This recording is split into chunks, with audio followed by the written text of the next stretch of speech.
suis hyper contente de vous voir ici, tout en face de moi. Ça fait plusieurs semaines que je prépare cet événement, donc ça me fait un petit effet waouh là de voir toutes vos têtes devant moi. Déjà, bienvenue au Café La Pérouse qui nous reçoit. Vous avez vu, on est reçus comme des reines, c'est très joli et j'avais vraiment envie d'un lieu où vous vous sentez chouchoutés. Je vais commencer par me présenter et puis après j'accueillerai mon invitée du soir, Louise. Je suis Céline Ferrari, pour celles qui ne me connaissent pas. Je suis journaliste vidéo, je suis podcasteuse et je suis arrivée à Londres il y a un petit peu plus d'un an en famille et c'est l'aventure de l'expatriation que vous connaissez toutes. En tout cas, moi, c'est tout frais et c'est une vraie belle aventure. Les thèmes qui me tiennent vraiment à cœur, en tout cas, si je devais résumer, ce sont les thèmes de la famille, de l'expatriation, de la transmission, de l'audace. Tout ça, c'est quelque chose qui m'anime beaucoup. Et puis, qu'est-ce que je voulais vous dire d'autre ? Je voulais vous dire que oui, ce qui était très important pour moi, au-delà de ça, c'est les rencontres et les connexions entre les uns et les autres. Et c'est pour ça, je crois que j'ai créé ce premier moment de rencontre avec vous toutes, parce que je ne vous connais pas toutes et je sais aussi que ça va créer des liens les unes avec les autres, en tout cas j'espère. Au-delà de l'envie de se connaître et de connecter, je pense surtout qu'on est toutes issues d'une nouvelle génération de femmes, celles qui veulent tout, celles qui veulent une vie épanouie professionnellement, personnellement, et d'apprécier ces deux pans de nos vies. Et quel défi. Je trouve que cette nouvelle génération, elle rencontre des gros défis et je pense que dans ce contexte-là, c'est intéressant, en tout cas moi ça me parle d'avoir des rôles modèles, des personnes qui peuvent nous inspirer, qui vont faire écho par ce qu'elles vont dire, par leur parcours. Et c'est là que Louise intervient, que je vais faire venir dans quelques secondes. Mais voilà, l'idée de mettre en lumière des parcours, des femmes, pour que d'autres les entendent et que ça fasse tilt sur certaines petites choses, c'est quelque chose qui me tient très à cœur. Je vais, avant de faire venir Louise, remercier déjà chacune d'entre vous d'avoir cliqué sur ce lien, de m'avoir fait confiance et d'être là ce soir. Pour beaucoup qui sont venus seuls, sans connaître personne, donc ça, je trouve ça génial aussi, d'avoir osé. Et je remercie le Café La Pérouse, donc comme je vous disais, ce lieu qui nous accueille, qui est un café français. Alors oui, tout ce que je vais citer là, c'est 100% français. Je me suis entourée de partenaires avec ce branding. Café La Pérouse, qui a ouvert il y a maintenant 1 an.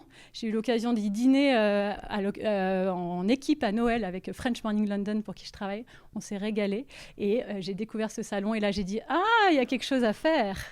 Donc voilà, n'hésitez pas à tester au resto ou pour vous-même des événements. Je remercie aussi des partenaires qui vont vous gâter. C'est un point qui est important pour moi, de vous inviter, mais aussi de vous chouchouter. Je pense à Mariage Frères, dont on a quelques représentants. Mariage Frères, la célèbre marque de thé que j'adore aussi bien en France qu'à Londres, et pourtant la concurrence est rude. Je remercie aussi Oh My Cream, qui est une marque de concept store beauté. Je ne sais pas si vous connaissez, mais en tout cas, moi j'adore, donc je serais ravie de vous le faire découvrir. Et puis, je remercie aussi Léa qui est là, Léa qui est parmi nous et qui est entrepreneuse et qui a créé ALB, à la bonne heure, qui est un site, une marketplace où elle met des différents produits, donc de la déco, des affiches, des bijoux. Et tous ces partenaires ont cette particularité d'être des TPE, des PME françaises. Donc elle co-crée avec eux et elle les met en valeur. Et puis elle ouvre sur le marché anglais. Donc c'est pour ça que ça faisait sens, parce que là, c'est pour bientôt le UK. Voilà, je pense que j'ai fait le tour. Je remercie aussi Mathilde qui est là pour filmer avec nous. Et puis surtout, j'accueille et je veux bien, allez, on va se croire en événement de fou, un tonnerre d'applaudissements pour Louise. Bienvenue.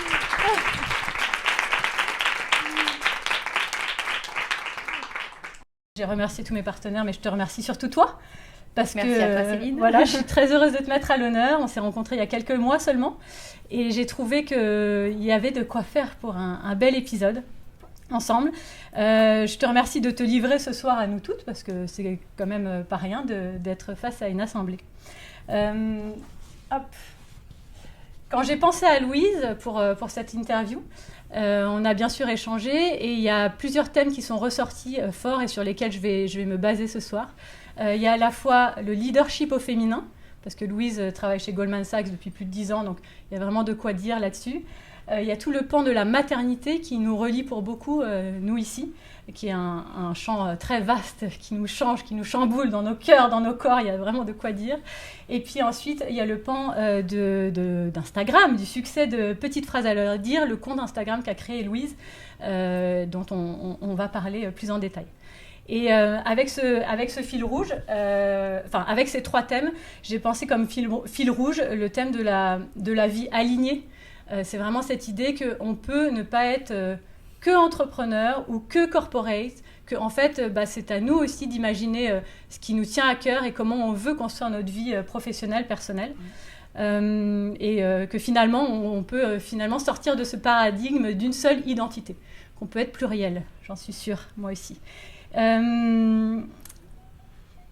c'est parti, je vous propose de démarrer par la première partie sur le leadership au féminin. Ouais. C'est parti, Louise. Ça fait plus de 10 ans que tu es chez Goldman Sachs. Donc tu évolues dans le monde bancaire. Tu as rapidement gravi les échelons. Tu manages une équipe de plus de 10 personnes. Voilà, c'est un rythme bien dense. Tu as connu différentes étapes dans ta vie pro, mais déjà un grand bravo pour cette étape-là. Et en préparant cette interview, je t'ai demandé si c'était un métier passion. Et là, du tac au tac, Louise m'a dit « pas du tout ». Mais alors, pas du tout. Et j'ai adoré cette franchise et je me suis dit déjà qu'il fallait que je vous le dise au cas où ça ne ressorte pas comme ça. Mais j'avais envie de comprendre, surtout moi, comment, dans un métier dit classique, on fait pour quand même prendre du plaisir et cheminer sur quelque chose de quand même réjouissant. Ouais, je trouve que partout, en fait, on peut trouver son compte. Et moi, dans ce rôle-là, j'ai trouvé mon compte en termes déjà de rencontres de personnes autour de moi au sein de l'entreprise, en termes de faire avancer des projets, quels qu'ils soient, même si les sujets ne sont pas forcément passionnants, faire avancer des projets, exercer un rôle de leader, c'est quelque chose qui m'a beaucoup soutenue et qui m'a beaucoup motivée. Et donc faire avancer une équipe, faire avancer des gens vers un but commun, c'est ça qui me portait. Et puis surtout, j'y ai trouvé mon compte parce que c'est une banque américaine qui valorise beaucoup la culture, le réseau, et notamment les réseaux de femmes. Et c'est là que j'ai découvert un peu une fibre très forte chez moi qui s'est dévoilée il y a déjà quelques années pour le mentoring, pour organiser des choses pour ce réseau féminin, des événements, et puis accompagner la carrière des autres plus jeunes, et notamment des femmes, et qui sont souvent découragées dans ces milieux où il y a une énergie en fait très masculine qui est prédominante, surtout plus on monte dans les niveaux. Donc en fait, mis bout à bout, peu importe le métier, l'expertise, c'est peut-être pas toujours ma tasse de thé, mais en fait, autour de ça, il y a tellement de choses qui m'alimentent que j'y trouve vraiment mon compte. Et comment tu es venue sur le sujet quand même du mentoring au féminin ? Est-ce que c'est quelque chose que tu as développé rapidement ? Comment tu as été par étapes sur ce sujet et devenir quand même au sein de Goldman Sachs et tes équipes une référente dans Women's Network, quoi. Je pense que je l'ai toujours un petit peu été, même en école de commerce, j'étais déjà dans ces réseaux. J'ai toujours senti cette fibre assez forte en moi. Après, j'ai eu, comme tu disais, des personnes, notamment d'autres femmes qui m'ont beaucoup inspirée, notamment chez Goldman, ma supérieure hiérarchique, qui était vraiment femme et mère au travail et qui a fait bouger les choses. Et en fait, pareil, ça a développé une sorte un peu de militantisme chez moi, en fait, on peut être femme dans un monde vraiment, je vous assure, très très très masculin, et plus on monte les échelons, plus c'est vraiment le cas. Je pense que certaines se reconnaîtront aussi là-dedans. Et c'est en fait, oui, j'ai eu 2 grossesses, je fais des pauses pour tirer mon lait au bureau. Alors oui, je ne le criais pas sur tous les toits, mais en fait, beaucoup de gens étaient au courant que je prenais des pauses pour aller tirer mon lait. J'ai été très vocale là-dessus. Volontairement. Et c'est un risque, hein, c'est vraiment un risque. Mais je l'ai fait parce que il faut oser, il faut un peu prendre des risques, et puis surtout parce que il y avait aussi un climat bienveillant autour de moi et ces femmes qui montraient l'exemple. Oui, et j'ai voulu être cette femme aussi, en fait, au fur et à mesure que je grandissais dans l'organisation. Tu parlais de rôle modèle, donc tu as eu en effet cette femme, cette boss qui t'a ouvert peut-être la voie. Est-ce que tes parents ont été des rôles modèles ? C'est quoi ton contexte familial par rapport à la vie en entreprise et la vie familiale ? Alors, c'est intéressant parce que c'était, vous le savez, vraiment une autre génération pour moi. Et pour le coup, c'est ce que tu disais dans ton introduction, il me semble que dans ce paradigme-là, c'était une carrière ou une famille. Et moi, j'ai eu 2 parents qui travaillaient beaucoup. Ma maman était très ambitieuse, très carriériste. Elle a été, vous imaginez, dans les années 80, alors encore plus entourée d'hommes. Et elle m'a montré que, j'avais l'impression en tout cas, elle m'a renvoyé l'image qu'elle était capable aussi de rester femme et qu'elle n'essayait pas de copier les hommes pour se faire une place. Et je pense que ça, clairement, ça m'a inspirée dans mon cheminement depuis toute petite. Après, ça voulait aussi dire qu'ils étaient extrêmement absents. Et oui, ça a évidemment marqué, moi, mon cheminement de vie où j'en suis aujourd'hui, où je me suis dit, j'espère qu'autre chose est possible, en fait. Parce que je la voyais très épanouie dans sa carrière, mais oui, elle n'était pas forcément très présente pour nous. Ouais, c'est sûr que sur les schémas de transmission, soit on essaie de reproduire, soit on essaie de trouver un autre chemin. Et j'ai l'impression que c'est plutôt ça que tu décris, que ça t'a pas forcément... c'est pas toi qui le dis, peut-être pas fait rêver, mais en tout cas, c'était important de trouver un autre chemin. Et ton père, du coup ? Alors, mon père, c'est assez intéressant. Ma maman était quand même quelqu'un d'assez angoissé, dans le sens où les choses étaient compliquées. Et j'ai eu un papa, lui, très, très relax, tout était facile, il n'était jamais stressé pour rien. Peut-être un peu trop à l'extrême inverse. Et encore une fois, j'essaye de trouver un juste milieu. Voilà, je pense que je tiens peut-être un peu plus de lui de ce côté-là, et j'essaye vraiment de me dire qu'en fait, c'est peut-être plus facile qu'on ne le pense. Si sans s'en rendre compte, on parle toujours du principe que ça va être difficile, voilà, c'est compliqué, le travail, d'être maman, etc. Et on reviendra là-dessus. Forcément, notre réalité va être quelque chose de très rude et compliqué. Et parfois, de se dire un petit truc du style, si c'était plus facile que je ne le pensais. Et là, on commence à voir les choses qui le sont. Et moi, ça me porte beaucoup. Et je le vois grâce à mes parents aussi, avec ce contraste. Oui, là, tu parles beaucoup d'un état d'esprit.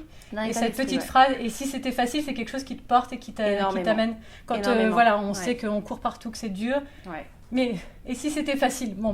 Derrière, qu'est-ce qu'il y a ? Alors, il ne faut pas l'utiliser contre soi non plus, parce qu'il ne faut pas se dire, ah oui, ça a l'air d'être facile pour elle, ça doit être facile pour moi, et là, on utilise cette petite aide contre soi. C'est vraiment pas l'idée. Mais c'est juste, parfois... la vie qu'on projette et celle qu'on pense à l'intérieur de nous, et parfois des tout petits changements dans notre état d'esprit peut vraiment, je pense, faire la différence. Et après, je l'ai appris aussi par des épreuves, par plusieurs choses, mais... ça, on va en reparler. Est-ce que tu penses et si c'était facile, un exemple concret où tu t'es dit, vraiment là c'est dur, et là tu te dis, et si c'était facile, et tu arrives à réagencer des choses, est-ce qu'il y a quelque chose qui te vient là pour partager sur cette phrase. Alors je pense dans des drames, on n'a pas envie de se dire ça. Moi je me le suis... Là où ça m'a beaucoup aidée, cette phrase-là, c'est pas dans le milieu professionnel, mais c'est dans la maternité. Et je sais qu'on y viendra après, où je trouvais ça très lourd et très difficile d'être maman. Je me sentais pas forcément capable. Et tout me paraissait être une montagne. Et tout était compliqué dans ma tête. Et petit à petit, c'est plus là où j'ai utilisé en fait T'as réussi à twister phrase. ton état d'esprit sur ça. Ouais. Alors tu m'as dit que tu avais découvert une passion quasi du militantisme dans le fait d'être femme au travail. Comment selon toi on peut être soi dans sa féminité, dans sa maternité, tout en étant successful ? Est-ce que, la question toute simple, c'est comment tu fais ? Alors je pense qu'il y a un Comment tu fais pour tout faire ? Il y a un mélange d'oser être soi-même, ça on en a un petit peu déjà parlé sur clamer haut et fort qu'on a un corps de femme, qu'on a des cycles, qu'on allait des enfants, qu'on les porte. Donc ça c'est une partie. Et après, donc ne pas s'excuser d'être femme. Ne pas s'excuser. Et en fait, c'est ça qui contribue à faire changer les mentalités. Et moi, je le vois même chez des hommes génération Z, les petits analystes qui arrivent. En fait, ils sont super contents de voir des femmes et aussi des hommes qui en parlent. Parce que eux, ils veulent ça aussi après en tant que père, peut-être pour leurs propres enfants. Mais donc ça c'est vraiment une chose, c'est d'être un exemple. Et après, j'ai souvent cette question, comment tu fais pour tout faire ? Parce que tu en parlais, j'ai l'impression d'avoir pas mal de casquettes. Bon, déjà, on fait toutes beaucoup de choses. On n'a pas forcément 15 jobs, mais on est maman, on est parfois épouse de quelqu'un. Donc, déjà, on a tous plusieurs casquettes et on tend à l'oublier, j'ai l'impression parfois. Après, ça va paraître peut-être rigide à certains, mais c'est vrai que je gère mon temps d'une manière assez militaire. Donc, c'est-à-dire que, voilà, et je sais que ça ne convient pas à tout le monde, moi, ça me convient à moi, mais je passe beaucoup de temps à penser à mon temps. Donc, j'ai des moments où je pense à ma semaine, à mon mois, et voilà, tout est dans un calendrier, y compris les moments de repos ou de moments de rien. Il y a un rien dans l'agenda. Donc, moi, c'est un peu ma sauce personnelle. Je sais que dans le regard, tu veux dire, elles vont me prendre pour une folle. Et moi, je voulais du concret, donc c'est très bien. Donc déjà, tu prends du temps pour organiser ton temps, ok ? Voilà. Pas de jugement. Voilà. Et en même temps, ça marche. Ouais, et puis j'ai appris bon, c'est un peu cliché, mais j'ai vraiment appris à dire non, et à dire non à parfois des projets qui me plaisent et qui m'emballent, parce que je crois au fond de moi, et ça c'est plus sur l'intuition, qu'il va y avoir autre chose d'encore mieux qui va arriver derrière. Et je ne fais plus aucun, ce qu'on appelle people pleasing en anglais. Ça c'est rayé de la carte.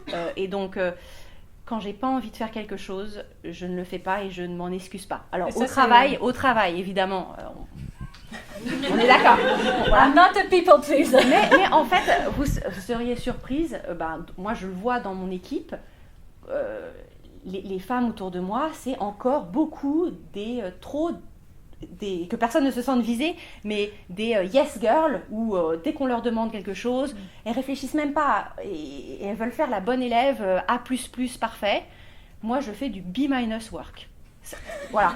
Non, je vous dis, je gère mon temps hyper militairement, et je fais du B- work. Il n'y a pas de perfectionniste. En fait, sinon, je pourrais pas. Ce que je trouve intéressant dans ce que tu dis, je veux pas être une people pleaser, ok, c'est ok, mais tu as dit même quand c'est des projets qui me donnent envie. Et ça, je trouve ça hyper bien. En tout cas, moi, ça me parle complètement, où je peux, dès que moi le cœur parle, j'y vais, quoi. Mais alors du coup, non, ça va pas. Parfois, je me fais complètement dépasser par justement mon agenda. Et donc ça, comment tu arrives à Est-ce que c'est parce que tu as une ligne directrice qui fait que ton choix est plus facile à prendre ? Enfin, comment tu arrives à dire non à des projets qui te donnent envie quand même ? Alors, ça c'est arrivé plus récemment, avec notamment mon compte Petite phrase à leur dire, où surtout quand on rentre dans ce milieu-là, on a l'impression que c'est très shiny, et donc voilà, donc il faut faire aussi la part des choses. Alors là, j'ai moins d'outils concrets, genre gestion du temps, mais c'est vraiment en moi. C'est plus écouter une petite voix intérieure, ou mon intuition, où en fait on propose pour moi, quand on me propose quelque chose, il y a tout de suite quelque chose en moi qui sait si je suis hyper excitée, ou ça fait bien, et ce serait peut-être bien de faire ça parce que les autres font. Et maintenant j'arrive de plus en plus à faire la part des choses.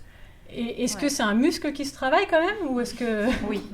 Je pense que c'est un muscle qui se travaille. Donc là, derrière ça, on entend, voilà, quand tu entends quelque chose qui t'est proposé, comment je me sens à l'intérieur, et j'ai tout de suite normalement un élément de réponse sur, en tout cas, si je suis censée le faire pour les bonnes choses. Pour ça, j'ai fait le vide en moi, j'ai fait beaucoup de coaching, je l'ai pas fait seule, j'ai été aussi accompagnée par des femmes pour qui c'est leur métier, qui m'ont permis d'accéder à cette intuition-là aussi. Ça vient évidemment, je pense, naturellement chez certaines personnes, mais la jante féminine encore plus. Et c'est ça, et où il y a une vraie puissance dans certains accompagnements. Mais ça, on va reparler. L'intuition, c'est un sujet qui est hyper important pour moi, et qui en effet peut être une vraie porte pour pas mal de blocages, si je puis dire. Tu m'avais parlé aussi de la notion de courage. C'est hyper important pour moi, parce qu'en fait ça m'a surprise quand tu m'avais dit ça, quand on avait eu quelques échanges en off, qu'il faut être courageuse. Ça veut dire quoi ? Alors moi souvent ça je l'associe c'est un peu courage et détermination, mais c'est le courage de faire des choses qui ne plaisent pas toujours. Je pense que c'est assez lié à ce que je disais, plaire aux autres, ou people pleasing. C'est parfois il faut oser sortir un peu des cadres et faire en étant dans l'inconfort, ou en se sentant coupable, ou en vexant des autres, et faire un peu la part des choses. Et je pense que c'est le courage aussi d'être un peu égoïste parfois.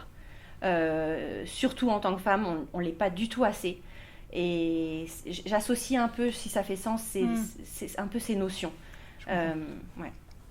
Merci, on a parlé en tout cas de cette casquette de salarié. Ouais. Je bifurque doucement vers la maternité, qui est une part importante dans nos vies. La maternité, déjà, est-ce que tu veux me dresser un petit portrait de ta famille, qu'on situe un petit peu là? Alors, on voit que tu es sur une grossesse, mais laquelle? Comment? Dis-moi tout. Parce que tout le monde ne te connaît pas. Ouais, alors j'ai 2 grandes filles, enfin grandes, de 8 ans et 5 ans. J'ai perdu 2 enfants avant cette grossesse-là. Et donc j'ai eu une fausse couche et une interruption médicale de grossesse en fait l'année dernière, qui m'a beaucoup chamboulée, d'un petit garçon. Et évidemment ça a beaucoup transformé ma vie et ma façon de voir les choses. Ouais.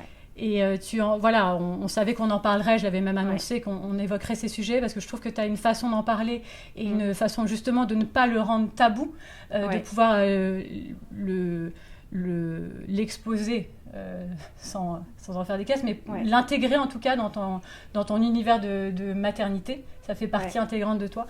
Et donc j'aime beaucoup déjà cette façon de se dire, ok, j'ouvre la voie de déjà pas de tabou, on parle des choses et des choses qui me traversent. Donc évidemment... avec du courage. Et évidemment, ça pourrait faire l'objet d'une interview à part entière presque. Mais ce que j'ai envie de voir avec toi, c'est est-ce que tu peux me donner quelques éléments de contexte, à ta sauce évidemment, sur comment ces épreuves ont radicalement changé ta vie, la perception de toi en tant que mère, en tant que femme, ta vision de la vie, je crois, tout simplement. Ouais. Ça fait partie de ces épreuves, c'est encore une fois qui chamboulent beaucoup de choses. Ça m'a fait faire complètement pause, en fait, et je pense ma grande force dans tout ça, parce que je veux pas du tout que ce soit, je veux pas plomber, je veux pas que ce soit un sujet plombant. Non, mais on s'était dit que c'était un sujet qu'on voulait aborder et en fait, c'était important. C'est vraiment, j'ai regardé ma douleur en face. Je n'ai pas cherché à me distraire, ce qui est très très très dur. Je ne suis pas retournée au travail tout de suite, j'ai vraiment... fait le vide autour de moi, et en fait en faisant ce vide énormément de choses sont arrivées très positives dans ma vie, que ce soit dans mon couple, avec mes autres enfants, avec des nouvelles idées comme le conte dont on va parler ensuite qui ont émergé, et tout simplement en fait c'était au final assez beau comme expérience de traverser la douleur, le deuil et tous ces stades. Mais ça a changé la personne que je suis, ça c'est évident. Il y a un avant-après. Ouais. Alors c'est forcément douloureux, on le comprend bien, mais est-ce que dans ta façon de vivre cette phase de ta vie, tu as quelque chose à nous partager sur les ressources, ou en tout cas ce qui t'a aidé dans cette étape? Parce que quand tu dis j'ai fait le vide, en termes de timing, ça dure combien de temps? Là, par exemple, l'année dernière, après cette interruption médicale de grossesse, je ne suis pas retournée travailler pendant 4 mois et j'ai repris après progressivement. Je n'ai pas cherché, là, pour le coup, à remplir mes journées ou à planifier mon temps. Voilà, ce qui est un peu paradoxal avec... voilà. Mais... Oui, et après, la deuxième chose que je dirais, c'est au début, en fait, je suis restée assez seule. Et finalement, ce serait ça, c'est de vite après s'entourer ou se faire accompagner par des gens qui peuvent vous aider, pas forcément des amis, mais aussi d'autres professionnels. Et ça, j'ai mis un petit peu de temps à y venir. Mais ce qui est fou, c'est que si c'était à revivre, je choisirais de le revivre. Et ça montre qu'en partie... Voilà, j'ai réussi à vraiment transformer cette énergie de désespoir en quelque chose de très positif, en fait. Mais alors, du coup, tu me parlais aussi notamment de cette période comme une période qui a ouvert le champ de ton intuition. Est-ce que tu penses qu'évidemment c'est lié à ce vide? Comment en fait, je veux bien comprendre comment ça a transformé la femme que tu es. Et je sais que c'est par étapes, mais comment tu peux nous décrire ça? Alors, je pense que là où ça a commencé à me transformer, c'est déjà une partie, c'est de se rendre compte à quel point. Je pense que c'est surtout avec mes enfants et après la création du conte autour de la parentalité, où je me rappelle me dire, en fait, je ne peux pas me permettre de perdre un autre enfant. C'est un peu fort et dramatique, mais du coup, ça a transformé la relation avec mes filles déjà vivantes et l'a rendue vraiment extrêmement profonde et touchante. Et après, c'est vrai que forcément, quand on est seul face à soi-même et sa tristesse, j'ai eu notamment l'idée du conte sur laquelle on va venir, qui est venue autour de la parentalité, en fait, j'ai recommencé à réflire, mais c'est quoi la mère que j'ai envie d'être, en fait ? Et qu'est-ce que j'ai envie de créer dans ce monde, autre que tout ce que je fais autour peut-être de mon travail, du mentoring, etc. Et là, c'est paru de manière assez évidente là-dessus, où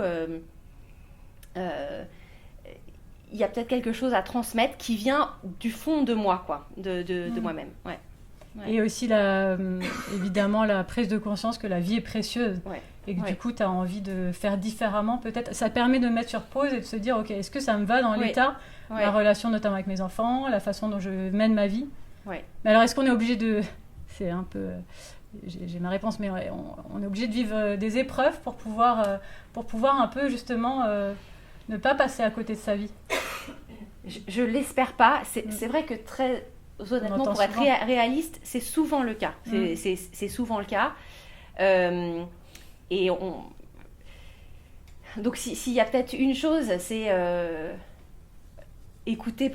Si on peut justement faire cet espace dans notre vie tous les jours, même s'il faut le planifier dans un créneau, pour ne rien faire, juste s'allonger sur son lit, regarder le plafond, ou aller marcher sans regarder son téléphone. Mais c'est là que les meilleures idées vous viennent. Mais c'est ce que dit Maud d'ailleurs très souvent. Et en fait, sans ça, aucune création n'est possible. Aucune intuition n'est possible. Moi, j'ai eu des plages d'intuition et de vide pendant 4 mois. Et c'est incroyable ce que j'en ai sorti. On va parler du conte. Et clairement, c'est grâce à ça. Sinon, il n'aurait jamais existé. Et tu m'as parlé aussi de ton corps, que tu avais cette prise de conscience que tu ne pouvais plus lui faire confiance. Il t'avait trahi d'une certaine manière. Ouais. Ça a été très dur. C'est quelque chose que je me suis dit. Pardon, parce que du coup, je suis assez émue. Dans vraiment cette période de deuil, je me suis dit, mais en fait, c'est un échec. Mon corps est un échec. Il ne peut plus créer de la vie. Et évidemment, cette nouvelle grossesse est la preuve que, évidemment, ce n'est pas le cas. Mais tu as ressenti tout ça à ce moment-là. Mais j'ai ressenti tout ça. Et ça, quand on se dit, en fait, c'est un échec très profond parce que c'est dans son corps. Et alors, comment on passe au-dessus de ça ? Est-ce que déjà, tu as dit, j'ai traversé cette... Enfin, tu as pris le temps d'accepter cette douleur et de ne pas te plonger dans d'autres choses qui vont remplacer, justement, ces temps off, quoi. En fait, j'ai pas cherché à le surpasser. C'est juste ça. En fait, je me suis pas dit il faut que je pense à autre chose. Qu'est-ce que tu racontes ? Je n'ai pas cherché à pousser. Et j'ai juste c'est dur à exprimer, mais laisser faire. Et après, on se raccroche à des petites choses. Et on se dit si ce jour-ci c'était un petit peu plus facile, comme je disais au début. Et puis après, ça apprend l'abandon en fait. Ça apprend l'abandon complet. Et par rapport à tes filles, tu disais, ça m'a donné envie peut-être d'une autre relation avec elles. Tu étais...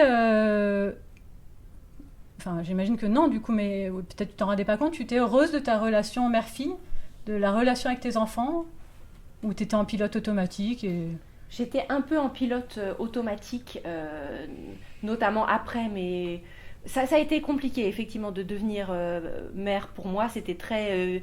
vide et très automatisé. Ça, c'est mon côté un peu trop, effectivement, tout planifier, tout vouloir trop contrôler. Et j'ai appris le lâcher prise. Et après, vraiment, le tournant, ça a été mais quelle mère j'ai envie d'être en fait pour elle. Je trouve que ça c'est une super question à se poser, de prendre le temps et de se dire en fait quelle mère j'ai envie d'être. Et qu'est-ce qui me procure du plaisir en fait, de pas se forcer à faire des choses parce que sur le papier c'est bien de lire une histoire tous les soirs et de faire tel rituel du coucher et de faire tel truc. Mais en fait moi qu'est-ce que j'aime bien faire avec elle. Et en fait la liste est passée de tout ce qui fait bien de faire à 3 choses. Et je me suis dit, j'assume de n'aimer faire 3 choses avec elle. Et puis petit à petit, et ça m'a vraiment décomplexée aussi, ça. Sur le concept, je pense qu'on a tout un peu en tête de d'être une bonne mère et qu'est-ce que ça veut dire.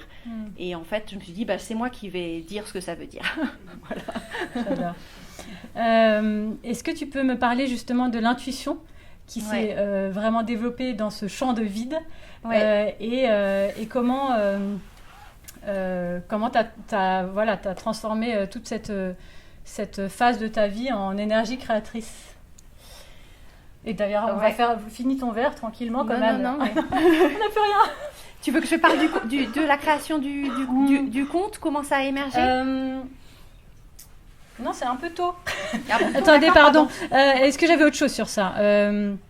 Non, peut-être non. Si avant de passer sur petite phrase à leur dire, est-ce que tu as un message sur le thème du deuil, de la maternité que tu as vraiment envie de porter ce soir?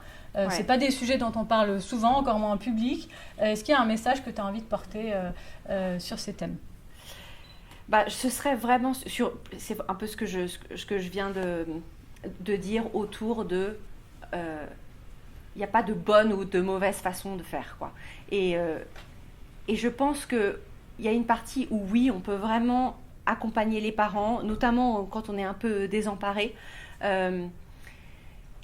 Mais c'est vraiment réfléchir. Peut-être qu'il y a une chose, pardon, je reprends, c'est cette question. Moi, quelle mère j'ai envie d'être et à quoi ça ressemble pour moi. Et d'écrire, je ne sais pas, une semaine idéale, un week-end idéal sans se mettre de barrière. Donc c'est ça, c'est réfléchir à cette question. Quelle personne j'ai envie d'être là dans cette phase de deuil, quelle mère j'ai envie d'être avec mes enfants, etc. J'aime bien, c'est concret. Ouais. Et pas besoin de vivre le deuil, comme on s'était dit, on peut aussi prendre ce temps et se poser ces questions. Avant de parler de petites phrases à leur dire, oui, j'avais noté une phrase que j'ai entendue il n'y a pas si longtemps de la journaliste Azilise Lecor, je la cite, et je crois que tu l'aimes aussi bien cette phrase, je vais vous la partager. En devenant parents, on se décentre de nous-mêmes. Je laisse l'intégration parce que c'est un peu bon, c'est pas complexe, mais en devenant parents, on se décentre de nous-mêmes, et c'est en se décentrant justement qu'on se rencontre nous-mêmes. Ouais.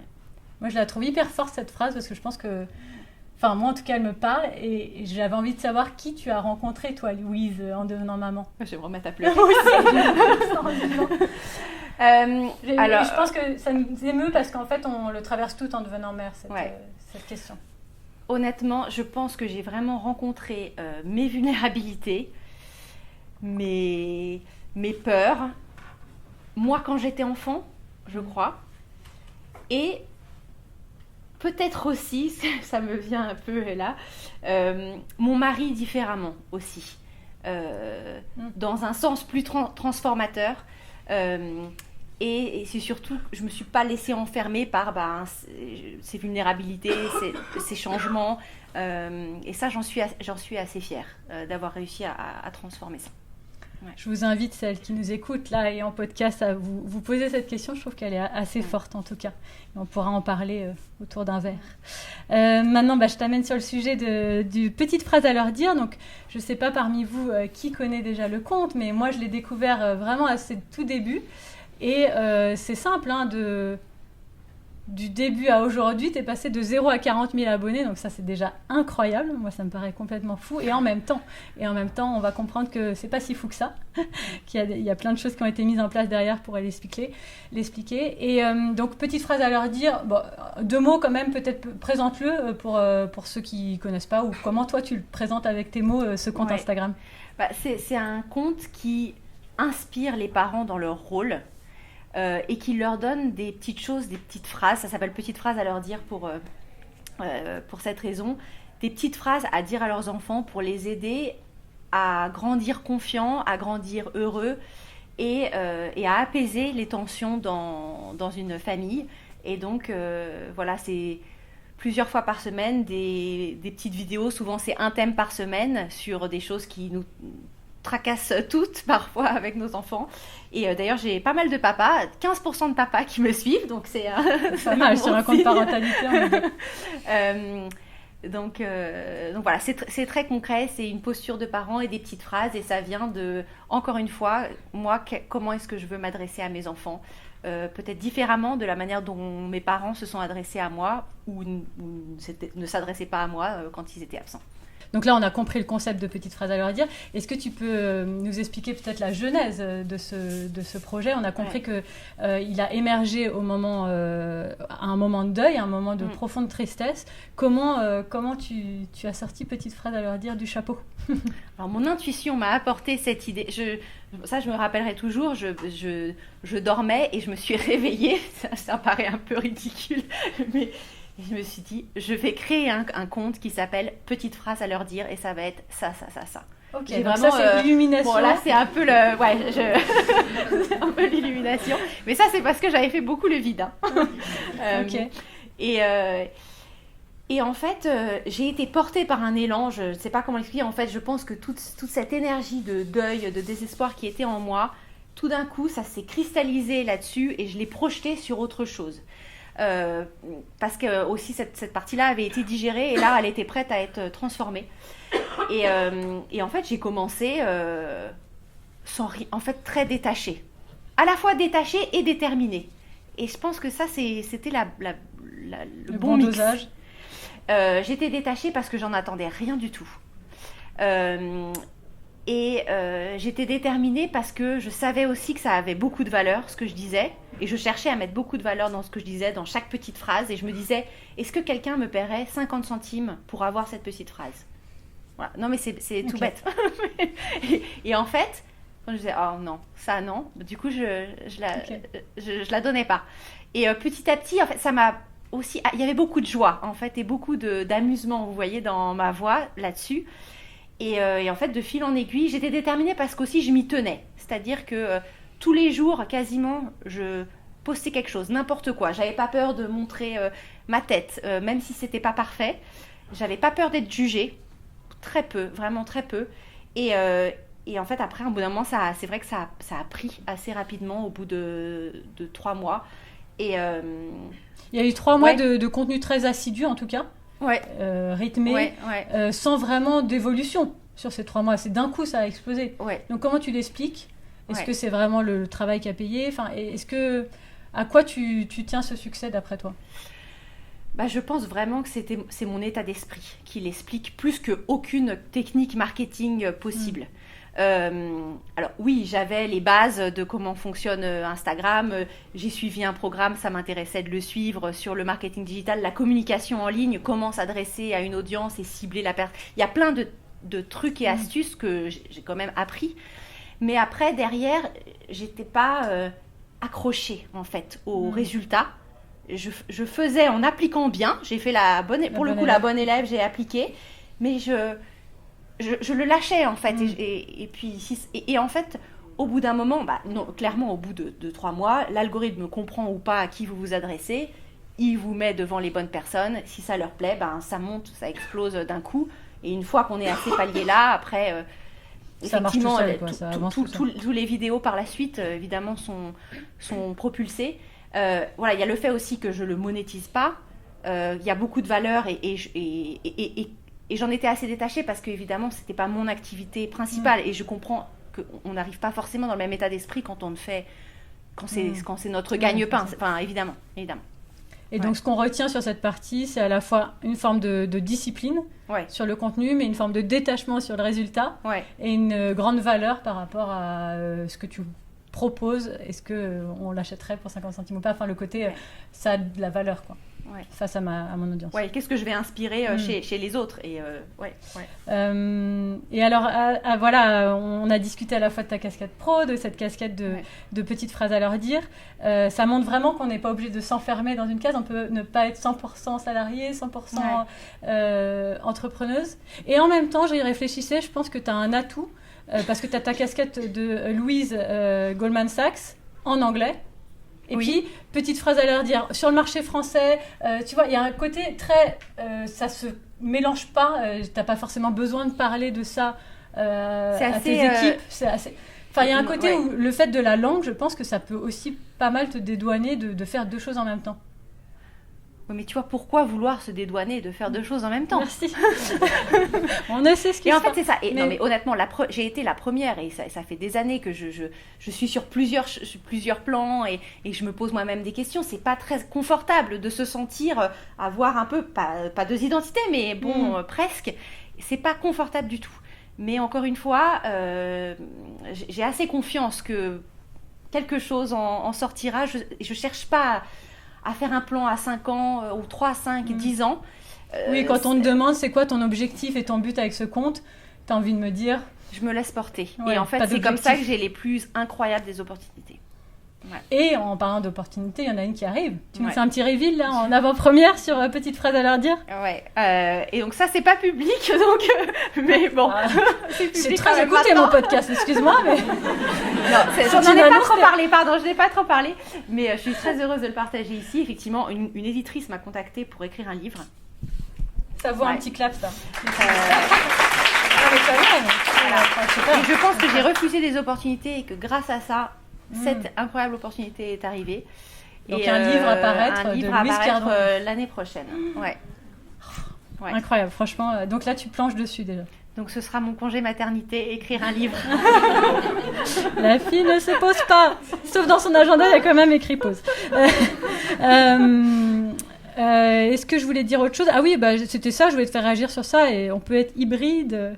Non, oui. Si, il y avait un truc marrant que je voulais partager, ça vous concerne aussi, parce que je vous ai envoyé, avant cet événement, je vous ai envoyé un petit questionnaire, ça me tenait à cœur d'avoir un petit peu plus d'éléments sur vous, merci pour celles qui ont pu répondre, et puis je vous posais 2 questions, en fin de questionnaire, qui étaient, quel est ton grand rêve ? Je n'ai peut-être pas mis grand, mais un de tes rêves et un de tes défis. Et en fait, c'est des questions que j'avais intégrées à l'interview avec Louise. Et Louise, très cash, me dit, franchement, non, j'ai pas envie de répondre à ça. J'ai pas de rêve ou de défi comme ça, écrit noir sur blanc. Et j'ai trouvé ça hyper intéressant. Et surtout, tu m'as dit, ça met la pression, je trouve. Voilà. Sur certaines femmes, d'absolument avoir un rêve, une passion, un sens. Voilà. Et ouais, vas-y. Et non, mais ça, je trouve ça hyper intéressant parce que je suis la première à me mettre cette pression. Ouais. Et je pense que c'est pas anodin que je vous ai posé cette question du coup, mais en aucun cas, j'avais envie de vous en mettre une. Et certaines m'ont répondu, des trucs plus ou moins grands. Enfin, il y avait aucun sujet, mais j'ai trouvé ça hyper intéressant. Moi, ça m'a beaucoup porté. Je me suis dit, je le mettrais peut-être pas dans le questionnaire du 2e événement. Ah, mais tu trouves pas que ça soulage un peu ? Non, mais en fait, je suis pas obligée de savoir exactement, d'avoir un plan à 3 ans. C'est très masculin, en fait. C'est une énergie très masculine. Et il y a quand même un juste milieu. Le juste milieu, pour moi, c'est d'avoir une vision, un semblant de vision, mais des objectifs, etc. Pourtant, c'est militaire sur mon temps, mais là-dessus, je me laisse beaucoup plus porter. Je me demande si c'est pas ça un peu la combinaison qui marche, en tout cas pour moi. Et donc, j'avais vraiment envie de vous partager ça parce que je me suis dit, déjà, je voulais pas du tout mettre de pression, mais que c'était intéressant que je la pose, cette question. Ouais. Et en même temps, je trouve que c'est intéressant de prendre le temps de se poser cette question. Donc, c'est un peu contradictoire, mais voilà, je voulais vous partager ça. Et surtout, ce que m'avait dit Louise sur le côté, on n'est pas toujours obligé de. Je trouvais ça assez déculpabilisant, donc merci. J'avais besoin de l'entendre peut-être. Ah oui, j'avais envie de finir. Déjà, n'hésitez pas à réfléchir si vous avez des petites questions, vous de votre côté. J'avais envie de finir avec une petite séquence question flash. Alors, en fait, j'ai préparé... Je vous dis, c'est un concept. Hein. Je suis très fière de moi. Non, j'ai préparé des petites cartes. Et j'aimais bien le côté aussi hasard. Évidemment, j'ai des questions que j'avais préparées pour Louise, mais j'aimais bien... Pas du tout ça, le hasard. Non, mais j'aimais bien avoir des petites questions. Non, le hasard dans le sens où, en tout cas, moi-même, je ne sais pas sur quoi tu vas tomber. Donc, certaines questions, tu n'y répondras jamais. Et certaines, tu y vas répondre. Donc, ce sont que des questions... je vais vous dire... Enfin, je ne vais pas vous dire, mais je veux dire, qu'est-ce que j'ai fait ? Excusez-moi, c'est la première fois que je fais ça. Hein. Où est-ce que je l'ai mis ? Ah, voilà. Oui, en fait, l'idée, c'était de la questionner sur des mots qui, pour moi, sont hyper forts et qui réveillent quelque chose en moi. Donc, je vais vous dire les mots. Non, je ne vais pas vous... Oh, pardon, excusez-moi. Bref, vous allez voir le concept. Je vais la faire tirer un mot et je te propose de tirer au sort et puis de lire et d'y répondre. Attends, il paraît qu'il faut tirer de la main gauche les cartes. Ah bon ? Ah j'y connais rien. Le tarot, là. Pas facile avec le micro et tout. Super pouvoir. Alors, donc ça, c'était le mot. C'est quoi ton super pouvoir ? On peut demander à l'audience ou... Gestion du temps. Quelque chose spécifique à toi qu'on ne saurait peut-être pas. Alors, Oui, gestion du temps, je pense que c'est vrai. Mais je pense que c'est ma détermination. Très honnêtement, je dirais ça. On peut répondre en un mot? Merci, c'est parfait. Tu as le droit à une autre. Allez, on va en faire 3. Allez. Pour dire qu'il y avait un peu de hasard dans tout ça. Rituel. Un rituel en famille, personnel à partager avec nous et qui marche pour toi. Pardon, excuse-moi. Pardon. Oui, donc j'ai précisé rituel. Dans mon podcast 1, 2, 3 pépites sur la famille, je pose toujours la question du rituel de famille. C'est un truc qui me porte vachement, moi, que j'adore et que je trouve que ça donne toujours des bonnes idées. Mais là, on est ce soir sur un sujet plus large, vous avez remarqué, on est plutôt sur l'alignement féminin. Donc c'est comme tu veux, c'est rituel de famille ou les deux d'ailleurs, et rituel personnel. Ouais. Alors, rituel personnel, c'est plutôt spirituel. J'aime beaucoup me poser le matin et lire l'évangile. Et en fait, choisir une phrase qui me parle aujourd'hui. Et je l'écris, pas toujours, mais je l'écris souvent sur un post-it que je mets sur mon petit carnet de mon time blocking en haut. Ok. En haut, donc j'ai toutes mes heures et puis j'ai mon calendrier du jour et puis j'ai cette petite phrase dans un coin qui me.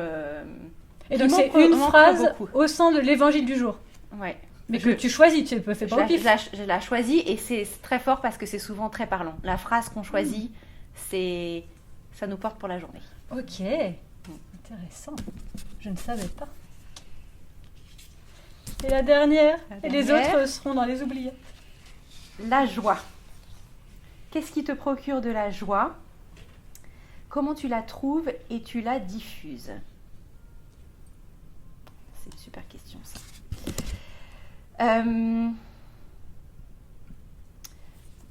C'est des petites choses. En fait, je pense que c'est des petits moments de vie. C'est aller. En fait, non. Pour la joie, moi, j'associe ça vraiment à un certain type, vous voyez, de vibration émotionnelle ou dans notre corps qu'on peut se procurer par divers moyens. Par exemple, je sais pas, aller à un concert. Ça peut vraiment être différentes choses. Je dois reconnaître que de prendre des décisions, ça me procure de la joie. Alors on est à l'exact opposé. Non mais c'est le kiff quoi, mais tu dois être tellement... Ça je me sens assez puissante en fait, oh là plus là. que joyeuse. Non mais c'est intéressant. Moi c'est tellement le contraire que de me dire que j'associe ça à de la joie, j'adore. Ça donne une autre facette. Mais hier soir, c'est marrant, je pense à ça, parce qu'hier soir ma fille m'a dit, tu sais moi maman j'adore être la boss. Et je lui ai dit, j'ai dit, mais c'est exactement moi, on est pareil. Et en fait bon je sais pas pourquoi je pense à ça, désolée je digresse, mais c'était ça. Non, j'adore. Merci. Eh ben, je pense qu'on peut s'arrêter sur ça. Voilà, soyez des boss. Soyez des boss. Voilà.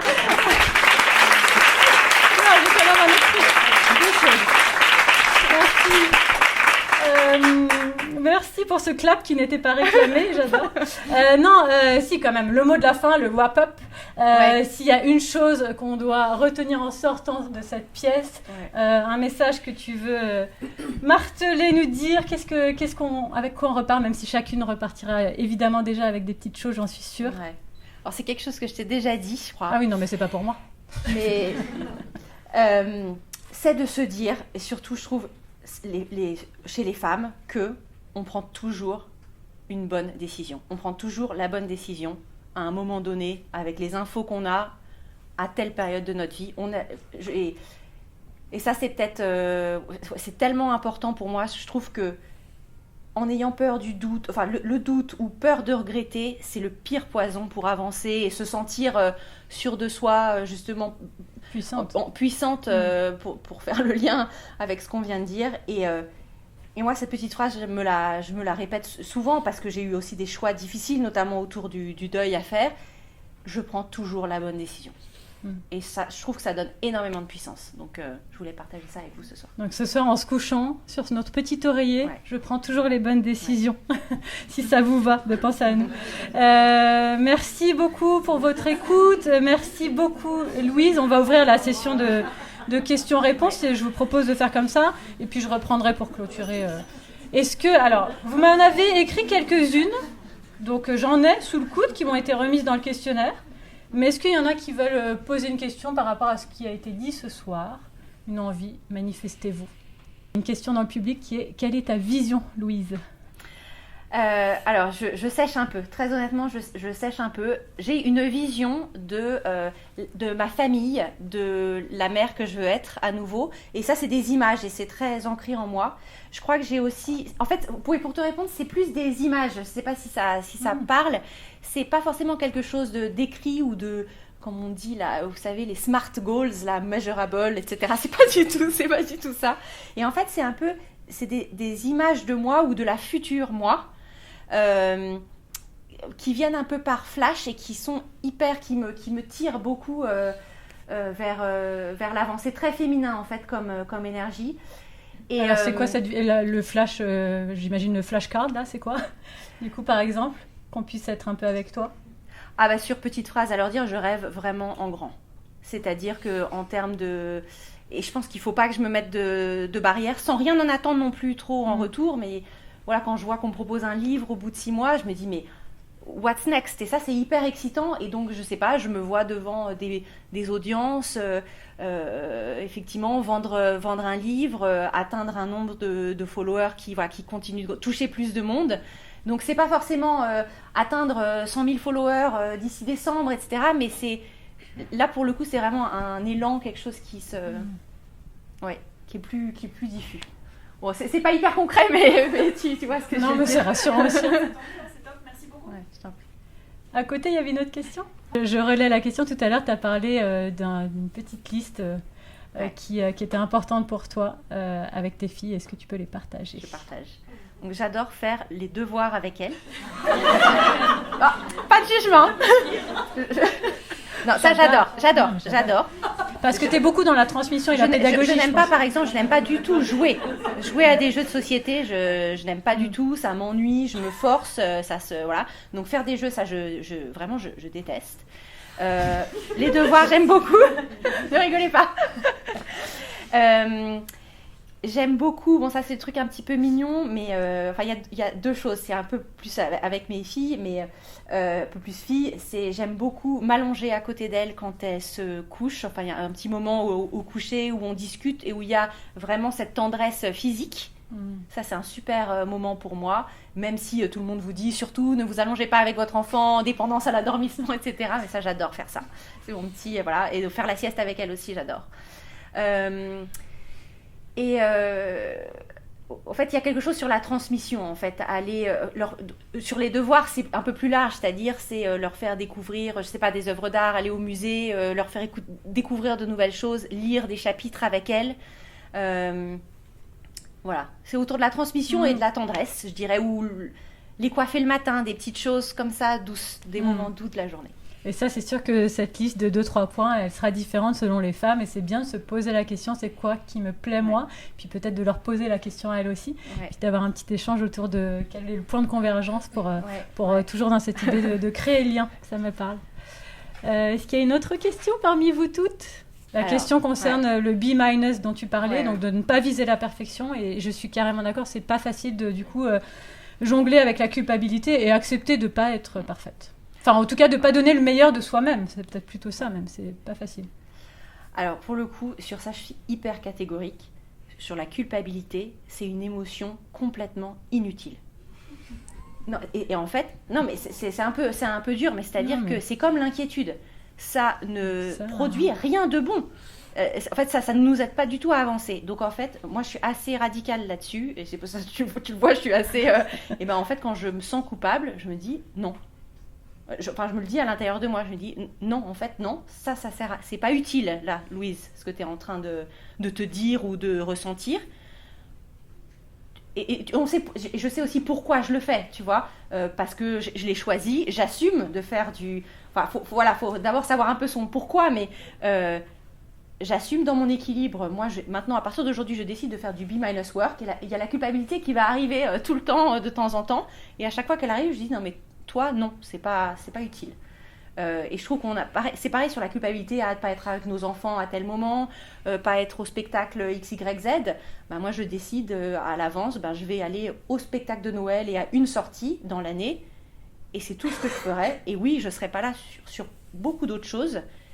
Mais c'est OK, en fait. Mais si c'est pas OK avec toi-même, si tu as envie d'être partout.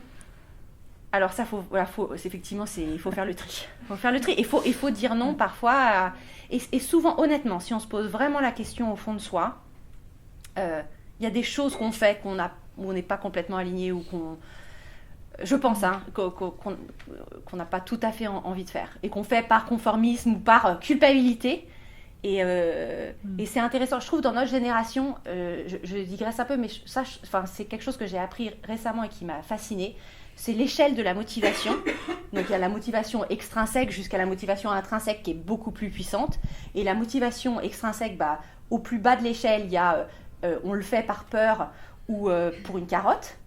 Et après, il y a une deuxième partie de culpabilité, pareil, sur ce côté-là, qui est la motivation qui est intégrée. Et c'est de la motivation à faire par culpabilité. Et notre génération, ça a été beaucoup ça dans notre éducation, où on se sent obligé de faire pour faire plaisir à maman, à papa, à la maîtresse, etc. Et ça, après, on n'arrive plus à s'en débarrasser. Et en fait, il faut essayer de se pousser vers de la motivation qui est beaucoup plus dure à trouver sur le goût de l'effort, nos valeurs, juste pour le plaisir d'apprendre ou de faire. Et une gymnastique, encore une fois. Une gymnastique. Mais parfois, il y a des choses où il faut se dire c'est utile, là, ce que je pense ou ce que je ressens. Non, c'est un peu être... mais c'est dur, hein. Mais ouais. J'étais un peu long. Non, c'est parfait. Merci beaucoup pour ce soir et cet échange. Tu parlais tout à l'heure suite à l'arrêt de ta grossesse l'année dernière, d'avoir affronté tes peurs, d'avoir le courage d'affronter tes peurs. Est-ce qu'aujourd'hui, tu as un outil ou des outils à nous partager pour réussir à processer ces peurs? Alors, il y a le vide dont tu as parlé, laisser la place à ces peurs d'arriver. Mais une fois qu'elles sont là, comment on les gère? Très concrètement. Alors, très concrètement, je me souviens, et ça, je ne l'ai pas trouvé toute seule, hein, j'ai été accompagnée. Très concrètement, en fait, quand je sentais une émotion très, très, très puissante m'envahir, en fait, je me revois dans mon ancien appartement. En fait, je m'asseyais sur le canapé, je fermais les yeux. Bon, ça va encore m'émouvoir, mais... Et en fait, je laissais l'émotion En fait, et on se rend compte que ça ne dure pas si longtemps que ça, en fait. Quand on n'y résiste pas, elle passe... Elle est très, très, très forte. Elle passe comme ça dans le corps. Et après, elle s'en va vers le sol. Mais ça, on m'a accompagnée à le faire. Et après, j'ai su le faire toute seule. Et puis, c'est des petites techniques aussi de faire du tapping. Voilà, en fait, c'est ne pas repousser l'émotion, ne pas mettre des pensées par-dessus pour les bloquer. Mais c'est... sinon, elles sont stockées dans le corps, de toute façon. et voilà, ça va ressortir à un moment ou à un autre. Mais très concrètement, je faisais ça. Je faisais une combinaison de laisser l'émotion me traverser. Et c'est dur, ça. C'est dur. Mais en fait, on se rend compte, en fait, cette émotion... Déjà, finalement, c'est une vibration dans mon corps, c'est tout. Et ça passe, c'est comme une vague, c'est comme les contractions. Et quand tu dis accompagner, c'est psychologue? Oui, j'ai fait plusieurs choses et j'ai fait aussi de l'EMDR notamment, c'est avec des mouvements oculaires, ça m'a beaucoup aidé sur les images plus traumatiques. Ouais. D'accord. Ouais. Pour le contenu de Petites Phrases à leur dire, est-ce que tu te formes aujourd'hui au niveau de la psychologie de l'enfant? Comment ces phrases te viennent? Alors, il y a plusieurs choses. Il y a déjà effectivement des lectures que j'ai pu faire depuis plusieurs années. Il y a me dire en fait, si j'étais la mère que j'ai envie d'être, pas la mère idéale, mais la mère, comment je m'adresserais à mes enfants. Et les phrases me viennent très naturellement. Et Céline, tu as abordé ça. C'est vrai que avec tout ça qui est arrivé, cette année, je suis rentrée en licence 1 de psychologie, donc oui, je me forme à côté. Et encore une fois, quand on me demandait ma vision, je ne sais pas où ça m'amènera, mais aujourd'hui, je le fais en termes de motivation hyper extrinsèque parce que c'est passionnant. Et oui, ça demande du temps et c'est du travail. Mais oui, je le fais depuis septembre. Ouais. Merci. Petite question sur le couple. Comment ça s'organise dans votre vie de famille? Comment il est partie prenante, en soutien, en aide par rapport à toutes tes casquettes justement? Ouais. Alors moi sur ça, je dois avouer que j'avais un peu du mal à lui en parler par peur du jugement ou qu'il ne reconnaisse plus la personne que j'étais. Lui parler de Petites Phrases à leur dire? De ces projets que j'avais à côté, oui, notamment Petites Phrases à leur dire, la licence de psychologie, toutes ces autres choses que j'ai mis en route autour depuis depuis à peu près juin de l'année dernière. Toutes ces réflexions que j'ai eues sur je me lance, je fais ci, je fais ça, j'ai beaucoup débattu seule en fait. Moi et mon intuition. et oui, il y avait un peu une peur en moi de... en fait, il va se demander ce qui m'arrive, quoi, qui je deviens et pas me reconnaître. Et je l'ai gardé peut-être un peu trop longtemps pour moi, justement, ce qui a pas forcément peut-être facilité la compréhension de son côté. Et je dis pas ça du tout en termes négatifs, mais effectivement, une fois qu'après, il a vu l'élan derrière tout ça, c'est tellement toujours, j'imagine, ça doit être agréable aussi d'être avec quelqu'un qui est porté, qui a plein de projets, qui a une énergie positive. Donc, en fait, lui, il s'engouffre un peu dans la brèche aussi. Il aurait bien aimé se mettre dans un petit coin ce soir pour écouter. Et puis, en fait, c'est des petites choses où il va me donner son avis sur la tenue pour ce soir. Est-ce que cette veste, c'est mieux ou l'autre ? Il me demande si je suis prête. Voilà, j'ai quand même été passer des partiels à Paris pour cette licence de psychologie. Oui, il m'a soutenue dans le sens où tu y vas, je m'organise.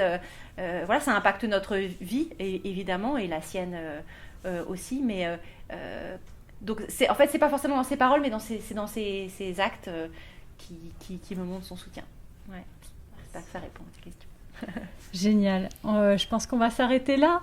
Je vous remercie encore de votre présence, de votre écoute. Et puis, je vous propose de poursuivre les échanges, évidemment. On va faire un peu de place et prendre un petit cocktail. On se disait, je proposais éventuellement, mais je crois qu'il n'y a même pas besoin, mais on ne sait jamais, s'il y a besoin de briser la glace, je vous propose une petite question à poser à votre voisine pendant le cocktail, qui est soit, c'est quoi ton rêve ? C'est quoi ton défi ? Ou je répondrai pas, ça met la pression cette question. Voilà, ça c'était pour moi-même. Et puis surtout, je vous propose d'aller là-bas, il y aura des petites choses à manger, mais il y a surtout des très belles affiches, vous allez pouvoir voir derrière. C'est celle que propose Léa. Donc voilà, c'est co-créé avec une Troyenne, c'est ça, une artiste de Troyes, et évidemment sur le thème de Londres. Donc moi j'ai évidemment adoré, je me suis dit, j'adore l'idée que mes invités ce soir repartent avec un petit cadeau qui fait sens. Donc vous avez même le choix de l'affiche, donc franchement je suis trop contente, merci Léa de toutes les gâter. Et puis je vous souhaite une très bonne soirée, de très bons échanges et à tout de suite.